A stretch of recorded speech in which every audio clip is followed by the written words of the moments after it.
నమో వెంకటేశాయ. అందరికీ నమస్కారం అండి. ఇంకా మకర సంక్రాంతి అంటే మనకు ఆ రోజు నుంచి ఉత్తరాయణ కాలం మొదలవుతుంది. అలాగే ఈ సంక్రాంతి పండుగ మనము ఇంత వైభవంగా జరుపుకోవడానికి కారణాలు కూడా నేను ఇంతకుముందు ఒక వీడియో కూడా చేసి పెట్టాను. ఇంకా తర్వాత పండుగ అంటే అన్ని విషయాలు నేను వేరే కింద వీడియోలో చేసి పెట్టానండి. అయితే ఇంకా ఈరోజు మకర సంక్రాంతి రోజు ఏమేమి చేసుకుంటారు, ఏమేమి వంటలు చేసుకుంటారు అనే దాన్ని బట్టి నేను చెప్తున్నాను. ఈరోజు ముఖ్యంగా కొత్త రైస్ అంటే కొత్త బియ్యం. ఇప్పుడు ఈ సంక్రాంతి వరకు మనకు జనవరి డిసెంబర్లోనే మనకు కొత్త రైస్ అనేది వస్తుంటుంది. ఆ వచ్చినప్పుడు ఆ కొత్త రైసు ముందుగా తెచ్చుకున్నప్పుడు ఆ రైసుకు దండం పెట్టుకొని అన్నపూర్ణే సదాపూర్ణే శంకరి ప్రాణవల్లభే అని నమస్కరించి ఆ బస్తాలకు మనము సంవత్సరం పాటు తీసుకున్న బస్తాలకైతే లేదా మనకు ఎన్ని ఏ రకంగా తెచ్చుకుంటామో ఆ రకంగా తెచ్చుకున్న బ్యాగుకైనా సరే కొద్దిగా పసుపు కుంకుమ పెట్టి నేను చెప్పిన విధంగా అన్నపూర్ణ స్తోత్రము చెప్పుకోవాలి. ఎందుకంటే తరగని మనకు ధాన్యంగా నిలుస్తుందని ఆ అన్నపూర్ణ దీవెన ఎంత పెట్టినా తరగకుండా మనకు పెరుగుతూ ఉంటుందని మనకు ముందు నుంచే తెలుసు. కాబట్టి కొత్త బియ్యం వచ్చినప్పుడు, కొత్త ధాన్యం వచ్చినప్పుడు ఇలా చేస్తే ఇల్లు ఎప్పుడూ నిండుగా ఉంటుంది. అన్నపూర్ణాదేవి చూడండి, ఆ తన హస్తముతో వడ్డిస్తూ ఉంటే ఎంత భక్తులు తిన్నా తరగకుండా అన్నం అనేది, ఆ ప్రసాదం అనేది వస్తూనే ఉంటుంది. అలాగే ఈ ధాన్యలక్ష్మి కూడా అలాంటిదే. కాబట్టి ఆమె అనుగ్రహము ఈమె అనుగ్రహము రెండు కలిస్తేనే మనకు కడుపు నిండుతుంది. కాబట్టి కొత్త రైస్ తెచ్చుకున్నప్పుడు ఇలా మంత్రం చెప్పుకొని పసుపు కుంకుమ పెట్టి మంత్రం చెప్పుకొని ఆ బియ్యాన్ని అంటే ఆ రైసును, ఇంగ్లీష్ వచ్చే వాళ్ళకి చెప్తున్నాను, తెలుగు వచ్చే వాళ్ళకి అర్థమవుతుంది. కాబట్టి ఆ రోజు ఆ తెచ్చిన రైసును పొంగలిగా చేసుకొని అందరికి దేవుడికి ప్రసాదంగా పెట్టి అందరూ స్వీకరించాలి. కొత్త పంట కొత్త బియ్యము మనము ఎప్పుడు తెచ్చుకున్నా సరే ఇలాగే చేయాలి.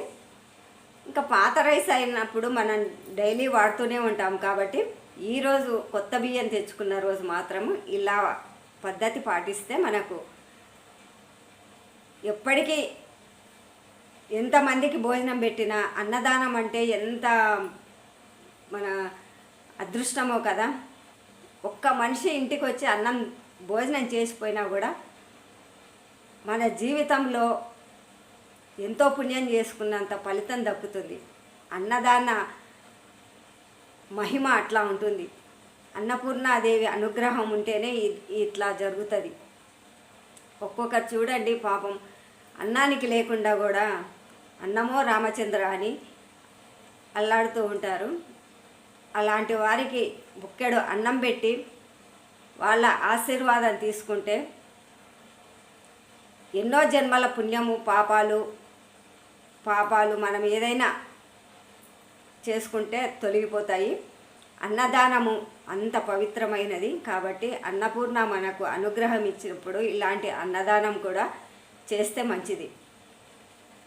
మనకు అంత శక్తి లేదు అనుకున్నప్పుడు కనీసం ఇంటికి వచ్చిన అతిథులకు కానీ మనము భోజనం పెట్టాలి అనుకుంటే పర్వదినాలలో కానీ అన్నదానం అనేది ఇంటికి వచ్చిన అతిథికి భోజనం పెట్టడం వల్ల మనకు అంత పుణ్యం కలుగుతుంది. ఇంటికి వచ్చిన ఒక బంధువుకు చక్కగా వడ్డించి భోజనం పెట్టారనుకోండి, తృప్తిగా తింటాడు. కడుపు నిండిందా అని వాళ్ళకి తెలియదండి. కడుపు నిండేటట్టు మనం పెట్టడమే మన అదృష్టం. అర్థమైంది కదా? కాబట్టి ఈ సంక్రాంతికి కొత్త బియ్యం వచ్చినప్పుడు ఇలా చేయండి. అదృష్టము, మన ఐశ్వర్యము, తర్వాత మనకు తరగని ధాన్యంగా మిగులుతుంది. అన్నపూర్ణాదేవి అనుగ్రహము ఇలా ఉంటుంది ఈ సంక్రాంతికి. కాబట్టి సంక్రాంతి పండగ రోజు కూడా ఆ కొత్త బియ్యంతో పొంగలి అంటే పల్లెటూరులో అయితే బాగా పేడతో అలికి వాకిలి పేడతో అలికి ముగ్గులు పెట్టి చక్కగా గొబ్బెమ్మలు పెట్టి అక్కడ ఆ సూర్య భగవానుడి ఎదురుగానే పొయ్యి పెట్టి ఆ పొయ్యి మీద చక్కగా చెరుకుతో వంట చేసి అంటే పొంగల్ చేసి పాలు పోసి, మీరు ఆవు పాలు కానీ గేదె పాలు కానీ ఏ పాలైనా వాడుకోవచ్చు. ఇప్పుడు అంత టెక్నాలజీ కదా. పాలు పోసి పాలు పొంగిన తర్వాత ఈ రైస్ అనేది వేయాలి. పాలు పొంగించాలి ముందు బాగా ఇట్లా పొయ్యి నిండా బయటికి వచ్చి పోయేటట్టుగా పాలు పొంగించినప్పుడే మన సంపద కానీ మన ఇంటిలో కానీ మన పాడి పంటలు కానీ అలా పొంగుతాయని అర్థం. దానికి పాలు ఎలా పొంగుతాయో మన ఐశ్వర్యాలు, మన సిరి సంపదలు, మన కుటుంబంలో వారు ఎదుగుతారు. పాడి పంటలు సమృద్ధిగా పండుతాయి. మంచి వర్షాలతో, మంచి వాతావరణంతో అంత శుభంగా ఉంటుందని అర్థం. పాలు పొంగించడం అంటే ఇదే అర్థం అండి. పాలు ఎంత చక్కగా పొంగాయనుకోండి, కింద పడిపోవాలి. అయ్యో పడుతున్నాయని మాత్రం అనకండి. అయ్యో పాలన్నీ వేస్ట్ అయిపోతున్నాయని మాత్రం అనొద్దు. అలా అనొద్దు. ఆ పొంగినప్పుడు సంతోషంగా దండం పెట్టుకోవాలి. అమ్మవారికి కానీ సూర్యభగవానికి కానీ దండం పెట్టుకుంటే చక్కని అనుగ్రహం కలుగుతుంది. ఆ సూర్యరశ్మి అనేది ఆ పొంగలి వండుతుంటే అందులో పడి కూడా మనకు ఆరోగ్యం చక్కగా ఉంటుందని మనకు తెలిసిన మటుకు నేను చెప్తున్నాను. కాబట్టి ఈ సంక్రాంతి పొంగలి చేసుకొని నైవేద్యం దేవుడికి ప్రసాదించి అందరూ స్వీకరించి మకర సంక్రాంతి పండగ వైభవంగా జరుపుకోవాలని కోరుకుంటున్నాను. అయితే ఈ మకర సంక్రాంతి మనకు పొంగల్తో ముగుస్తుంది. సాయంకాలము ఉదయం ముగ్గురు పెట్టి మళ్ళీ చక్కగా గొబ్బెమ్మలు పెట్టి ఉంటారు కదా. మళ్ళీ సాయంకాలం పూట కూడా వాకిట్లో అంత ముగ్గు మొత్తము ఊడవకుండా కొంచెం ఇంటికి ఎదురుగా అంటే మొదటి గుమ్మానికి ఎదురుగా కొద్దిగా ఊడ్చి ఉట్టి నీళ్లు చల్లి ముగ్గు వేయాలి. ముగ్గు వేసి ఆ పసుపు కుంకుమలు అందులో వేయాలి. ఇది ఎందుకంటే మనకు దక్షిణాయనము వెళ్ళి ఉత్తరాయణ కాలము ప్రవేశిస్తుంది అని కొంచెం ద్వారాలు తెరిసినట్టుగా పెట్టుకోవాలి. ఆ ముగ్గుకు ద్వారం అనేది ఉన్నట్టుగా పెట్టుకొని ఆ ఉత్తరాయణ కాలాన్ని ప్రవేశపెట్టినట్టుగా మనం ఊహించుకోవాలి.